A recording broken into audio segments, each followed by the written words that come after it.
So today I'm going to be going through the Glasgow Coma scale. The scale has 3 compartments: eyes, verbal, and the motor compartment.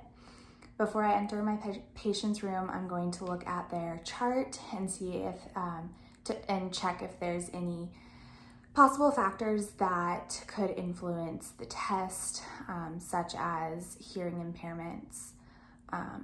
And then from there, I'm going to come into the room and just observe the patient and see if there's any spontaneous eye opening,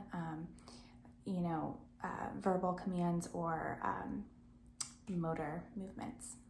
So I come in and I observe that my patient looks to be asleep. Hi Jake, I'm Jaylen, your student physical therapist today. Hello.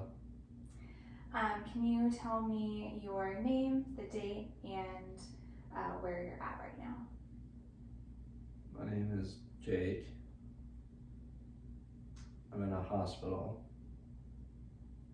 and the date is July 4th.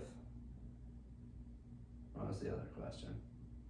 That was it. Just your name, the date, and where you are. Okay. That was good. Can you go ahead and grab my hand? Good. And then can I see you open your mouth and stick out your tongue, please? Good. So in that video, we saw that the patient opened his eyes to the sound of my voice. So that would be scored a 3. If he did not open his eyes to the sound of my voice, then I would apply gradual pressure onto his fingertip for 10 seconds. And if he then opened his eyes, then he would be scored a 2. If he did not open his eyes, then he would be scored a 1.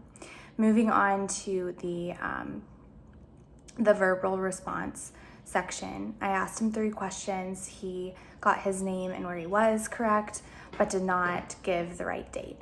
So he would be in the confused category and score a 4 with that. If he just provided single words that didn't really make sense, then he would be scored a 3. If he just made moans and groans, then he would be scored a 2. And then if he did not make any sound, then he would be scored a 1. Then moving on to the motor portion, my patient correctly did both commands that I asked of him. And so he scored a 6 because he performed those correctly. If he didn't, then I would apply pressure on his trapezius here, gradual pressure for 10 seconds. And the normal response to that would be the patient would flex their arm and up in this general area, kind of up near their clavicle, and that would be scored a 5.